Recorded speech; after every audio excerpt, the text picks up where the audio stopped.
Good afternoon, students. Today we'll discuss the actual problems regarding the intersection of solids. Before going to that, let us review the yesterday's video. Intersection of solids. We discussed the intersection of solid and steps to solve the problem of intersection of solid. That is common solution step. First step is one solid will be standing on HP, other solid will be painted horizontally. We have to draw the three views of standing solid: front view, top view, side view. Naming the views as per the illustration, we have to mention the names of that views, which is front view, which is top view, which is side view. Beginning with side view, we have to draw three views of penetrating solid also. So solid के साथ start करके हमें इसमें बताना है कि क्या करना है बाद में, थ्री व्यूज़ कैसे है, कौन से है. On it's side view mark the number of points and name those. उसके साइड व्यू को हमें मार्क करने हैं, नंबर ऑफ पॉइंट्स कौन से है वो, एंड उसको नाम देने हैं. बाद में the points which are on standard generators और edges on standing solid can be mark down respective generators in front view and top view. जो भी नाम है वो हमें स्टैंडर्ड जनरेटर्स एंड एजेस जो है सॉलिड के, उसके ऊपर मार्क करने हैं, and the generators in front view and top view को मार्क करने हैं. And other points from side view should be brought to top view first. Side view से जो भी पॉइंट्स है वो टॉप व्यू से निकालने हैं, and then projecting it upward to front view, और बाद में उसको फ्रंट व्यू में लेना. Then again dark and dotted line decision should be taken by observing the side view from its right. Side view को राइट से अच्छी तरह से देखने के बाद आपको पता चलेगा उसका डार्क और डॉटेड क्या है, as shown by the arrow से दिखाने के बाद. Accordingly those should be joined by the curvature of the straight line. बाद में वो कर्वेचर जो है स्ट्रेट लाइन का उससे ज्वाइन करने. बाद में हमने कल एक एग्जांपल दिखाया था आपको, मैंने एक 3D व्यू दिखाया था, intersection of cylinder with cylinder, and cylinder with cylinder के प्रॉब्लम में दिया था a cylinder of 50 mm diameter and 70 mm axis is completely penetrated by another cylinder of 40 mm diameter and 70 mm axis. मतलब vertical cylinder के dimension से 50 mm diameter and 70 mm axis height, and horizontal cylinder के dimensions है 40 mm diameter and 70 mm axis height horizontal cylinder के. बाद में दिया था both the axes of the cylinders intersect and bisect each other. दोनों ही सिलेंडर के एक्सिस जो है वो इंटरसेक्ट करते हैं, मतलब उसको आधे से आधा डिवाइड करते हैं, और हॉरिजॉन्टल का और उसका वर्टिकल का सेंट्रली मिल जाते हैं या बाइसेक्ट करते हैं उसको, ये दिया था. Now then we have to draw the projections showing the curves of intersection. हमें उसके कर्व्स ऑफ इंटरसेक्शन देखकर या दिखाने के बाद उसके कर्व्स ऑफ इंटरसेक्शन दिखाने हैं. तो ये है हमारा इंटरसेक्शन ऑफ सॉलिड्स का प्रॉब्लम. वो हमें सॉल्व करना है, वो देखेंगे. तो पहले मैंने आपको पहले से ही मशीन ड्राइंग चालू होने के से पहले ही मैंने आपको बताया था कि आपको गिवन डाटा लिखना है. तो इसमें गिवन डाटा आपको लिखाना है कि vertical cylinder 50 mm dia 70 mm axis, horizontal cylinder 40 mm dia 70 mm axis, and the other both the cylinder intersects and bisects each other. दोनों को इंटरसेक्ट करते हैं और बाइसेक्ट करते हैं each other. उसके हमें प्रोजेक्शंस निकालने. तो फर्स्ट स्टेप, जैसे कि हमने सॉल्यूशन सॉल्विंग के स्टेप्स में दिखाया था कि टॉप हमें we have to draw first vertical cylinder के डायमेंशंस या उसके तीनों व्यूज़ हमें निकालने हैं. तो क्या आएंगे थे वर्टिकल सिलेंडर के तीनों व्यूज. फर्स्ट इज़ दैट आपको वर्टिकल सिलेंडर अगर हमने रखा HP के ऊपर, तो ऑब्वियसली उसका टॉप व्यू क्या आएगा, which is circle. Front view is a rectangle and side view is also a rectangle. तो हमने जो 40 mm डायमीटर का सर्कल दिया है वो XY लाइन के नीचे निकाला at some adjacent distance. By taking the centre we draw 25 mm as a radius and draw as a circle. बाद में उसके 1 and 3 projections we taken in front view, that is 1 1 dash generator, 2 4, 2 4 dash 3 3 dash generator, ये हमने लिया। बाद में हमने उसके साइड व्यू को प्रोजेक्शन ली है 4 4 dash 1 1 dash 3 1 dash 3 dash and 2 dash 2 double dash, ये हमने प्रोजेक्शन लिए, इसके प्रोजेक्शन हॉरिजॉन्टल लिए। और साइड व्यू में वो जो स्टैंडिंग सिलेंडर है वो निकाला। सेकेंडरी हमने निकाला हॉरिजॉन्टल सिलेंडर का, लेकिन हॉरिजॉन्टल सिलेंडर बताया था मैंने आपको, ड्रॉ करने के लिए आपको साइड व्यू से स्टार्ट करना पड़ेगा। वर्टिकल सिलेंडर हमने टॉप व्यू से स्टार्ट किया और साइड व्यू को एंड किया, तो हॉरिजॉन्टल सिलेंडर आपको साइड व्यू से स्टार्ट करना है और टॉप व्यू को एंड करना है। तो साइड व्यू में आपको ये हॉरिजॉन्टल सिलेंडर दिखाई देगा और उसका जो एक्सिस है, एक्सिस उसके सेंटर में से जाएगा। ये एक्सिस इंटरसेक्ट करेगा उसके वर्टिकल सिलेंडर के एक्सिस को, इंटरसेक्ट करेगा कहाँ, बाइसेक्ट और इंटरसेक्ट करेगा। बाइसेक्ट मतलब इसकी जो हाइट है, the height of this cylinder is 70 mm vertical cylinder. On 35 mm distance you have to take a center of this on the axis, center of the horizontal cylinder, and draw the circle of 20 mm radius, that is 40 mm diameter. और उस circle के आपको parts करने हैं 1 2 3 4 5 6 7 8 parts किए। उस parts को नाम दिए ABCDEFGH। अब ये पार्ट्स के हमें प्रोजेक्शंस लेने हैं। हॉरिजॉन्टली हमने लिए फ्रंट व्यू में, ई और ए पहले लिया और उसका एक्सिस हमने फ्रंट व्यू में ड्रॉ किया विच इज़ 70 mm। अब ये एक्सिस सेंट्रली जो एक्सिस है वर्टिकल सिलेंडर का, उसके राइट हैंड को 35 mm, लेफ्ट हैंड को 35 mm, ऐसे आपको वो निकालना है। और उसका जो रेक्टेंगल आएगा वो ये ऐसा आएगा। बाद में निकालने के बाद आपको सिर्फ जो एक्सटर्नल है वो डार्क करना है और इंटरनल अभी डार्क डॉटेड आपको पता नहीं है क्या है, इसलिए आपको जो एक्सटर्नल डायमेंशंस है वो ब्लैक डार्क लाइन से आपको निकालने हैं। ओके, नाउ नेक्स्ट आपको ये यहाँ तक पहली स्टेप कंप्लीट हो गई हमारी। बाद में उसके प्रोजेक्शंस जैसे फ्रंट व्यू में लिए हमने, वैसे ही प्रोजेक्शंस हमें साइड व्यू में लेने हैं। We have to take the projections of this circle, horizontal circle or cylinder in side view by taking this projection to this inclined 45 degree line। यहाँ प्रोजेक्शन लिए, वहाँ प्रोजेक्शन लेने के बाद हमने वो जो सिलेंडर है हॉरिजॉन्टल वो टॉप व्यू में भी कंप्लीट किया। टॉप व्यू में कैसे आएगा, वो जी का जो एक्सटेंशन है, समझो ये जी का प्रोजेक्शन है, ये यहाँ आएगा, ई का जो प्रोजेक्शन है ये यहाँ आएगा, और वर्टिकल से हम वो लेंथ खींच लेंगे ऊपर से, और ये जो एक्सटर्नल है वो पूरा एक्सटर्नल डार्क करेंगे। अंदर का हमें अभी तक पता नहीं है कि उसके डार्क और डॉटेड लाइंस कौन सी आएगी या इंटरसेक्शन पॉइंट्स कौन से आएंगे। नाउ नेक्स्ट, बाद में हमें उसके इंटरसेक्शन पॉइंट्स मेंशन करने हैं। अब ये इंटरसेक्शन पॉइंट मेंशन करने के लिए आपको सबसे पहले इंटरसेक्शन कहाँ होता है, जैसे कि स्टेप्स में बताया है कि टॉप व्यू को पहले इंटरसेक्शन के पॉइंट्स आपको मेंशन कर उस टॉप व्यू के इंटरसेक्शन पॉइंट्स आपको फ्रंट व्यू में लेने हैं। अब ये समझो प्रोजेक्शन है जी का प्रोजेक्शन यहाँ कट होता है और यहाँ कट, दोनों साइड में कट होता है। एच और एफ का जो प्रोजेक्शन है ग्रीन में दिखाई दिया है वो भी एक ही लाइन में आएगा। ये प्रोजेक्शन है एच एंड एफ का, वो टॉप व्यू में सर्कल को या सिलेंडर को यहाँ कट होता है और यहाँ कट होता है। ए और ई का ये प्रोजेक्शन यहाँ कट होता है और यहाँ इंटरसेक्ट होता है।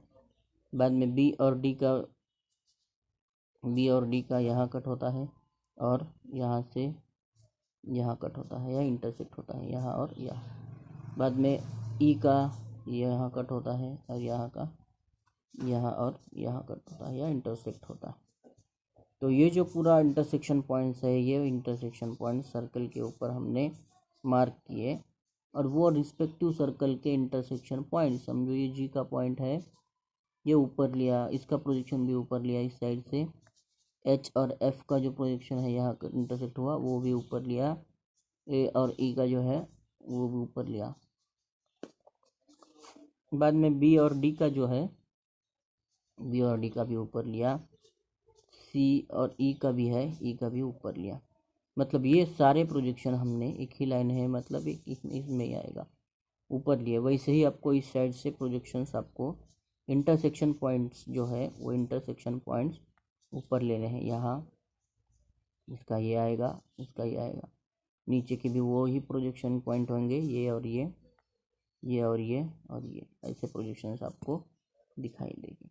नाउ जब ये प्रोजेक्शन पूरे फ्रंट व्यू में आपने निकाले हैं, तो फ्रंट व्यू में प्रोजेक्शंस पूरे निकालने के बाद आपको पॉइंट्स मार्क करने हैं। तो समझो ये प्रोजेक्शन ए का है, वर्टिकल का ए का प्रोजेक्शन, ये प्रोजेक्शन ए का ये, और यहाँ नीचे ए का प्रोजेक्शन जहाँ कट होता है ये पॉइंट होगा, वो ए का ये पॉइंट मिलेगा। वैसे ही आपको ये बी का प्रोजेक्शन हॉरिजॉन्टल यहाँ है, बी का यहाँ का प्रोजेक्शन यहाँ कट होता है, तो ये बी का आपको प्रोजेक्शन फ्रंट व्यू में दिखाई देगा। सी का इधर का प्रोजेक्शन कहाँ कट होता है, यहाँ एंड पॉइंट, मतलब वो सी का वर्टिकल प्रोजेक्शन और सी का साइड व्यू में से हॉरिजॉन्टल प्रोजेक्शन, ये आपको सी पॉइंट मिलेगा। ऐसे कर कर आपको A B C D E F G और एच सारे पॉइंट मिलेंगे, एक ही सिमेट्रिक है इसलिए एक ही पॉइंट में ऊपर मिलेंगे, ऐसे कर्व में मिलेंगे। सिमिलरली एक साइड से आपने निकाले हैं ये प्रोजेक्शन इंटरसेक्शन पॉइंट्स, आपको दूसरे साइड से भी निकालने हैं। तो दूसरे साइड से निकालना है तो मतलब वो आपको A B C D E F G H ऐसे पॉइंट्स ये मिलेंगे, और बाद में आप वो पॉइंट मिलने के बाद वो कर्व से ज्वाइन करने हैं, one A B C D E F G H, A B C D E F G H curve से आपको निकालना है। क्योंकि कर्व निकालना है मतलब this is the problem of intersection of cylinder with cylinder, cylinder का और सिलेंडर का इंटरसेक्शन आपको कर्व में ही दिखाई देगा। तो इस प्रकार से आपका ये प्रॉब्लम कंप्लीट हुआ, intersection of cylinder with cylinder, एकदम simple problem. Then again another problem is intersection of cylinder and prism. Cylinder is vertical and prism is square, prism is horizontal. So let us see how this problem is going to solve. A cylinder of 50 mm diameter and 70 mm axis is penetrated by a square prism of 25 mm sides and 70 mm axis horizontally. Both the axes intersect and bisect each other. All the faces of prism are equally inclined to HP and draw the projection showing the curves of intersection. तो जैसे कि इसमें भी आपको मैं बताऊंगा, इसमें भी मैं आपको बताऊंगा कि आपको सबसे पहले गिवन डाटा लेना है। गिवन डाटा में आपको लिखना है क्या क्या दिया है। तो given data is cylinder 50 mm diameter and 70 mm axis, square prism of 25 mm side and 75 mm axis horizontally. Both the axes intersects each other. Excuse me. Both the axes intersects and bisects each other and prism equally inclined to HP. उसका जो prism है वो equally inclined to HP है. Excuse me please.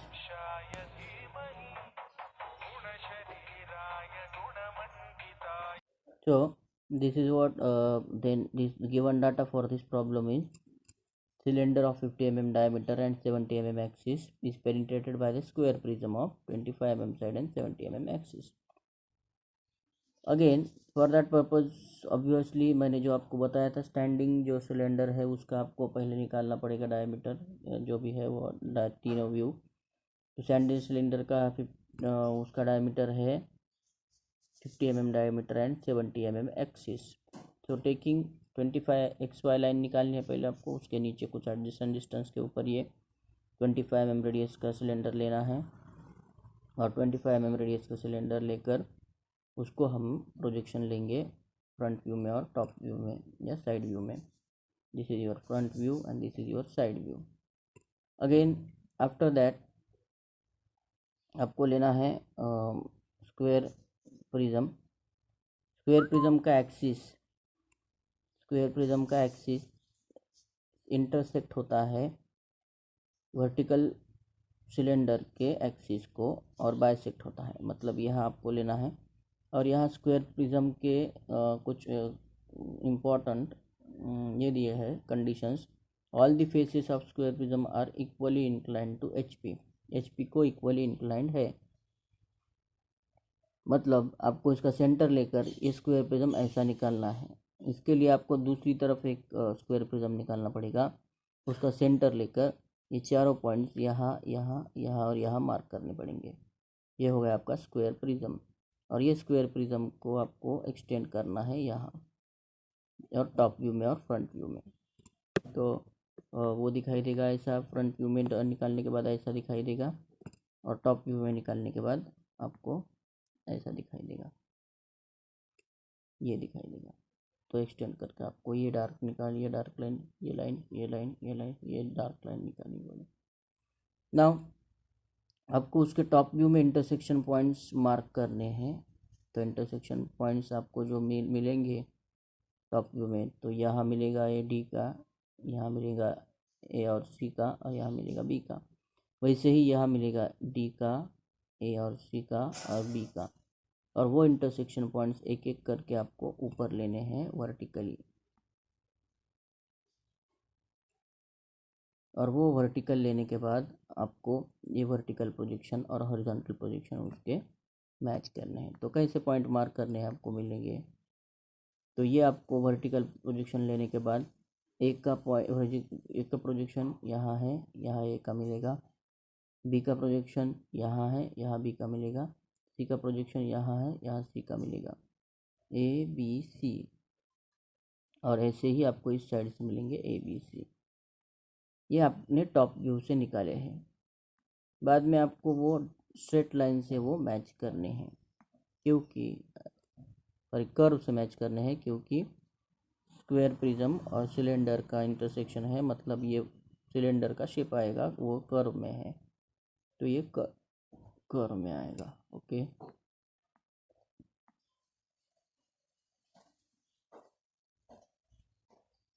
तो ये curve में आने के बाद this will look like this curve.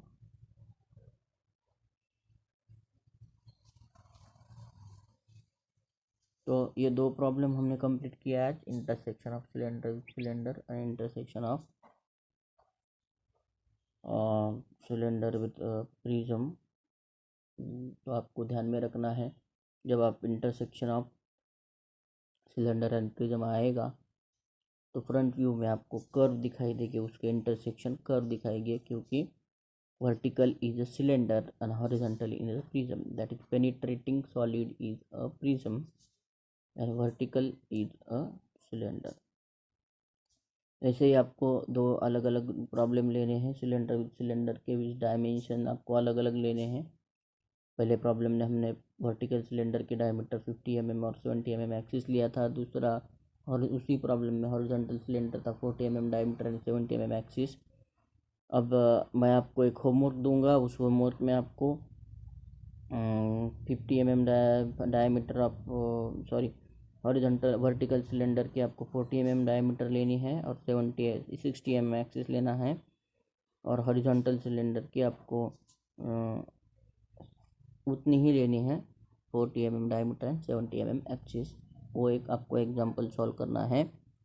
और दूसरा एक होमवर्क मैं दूंगा आपको, जिसमें आपको intersection of cylinder with prism का है प्रॉब्लम, जिसमें आपको वर्टिकल सिलेंडर का डायमीटर 50 mm लेना है और एक्सिस 70 mm लेना है, और side of the square prism आपको 20 mm, that is for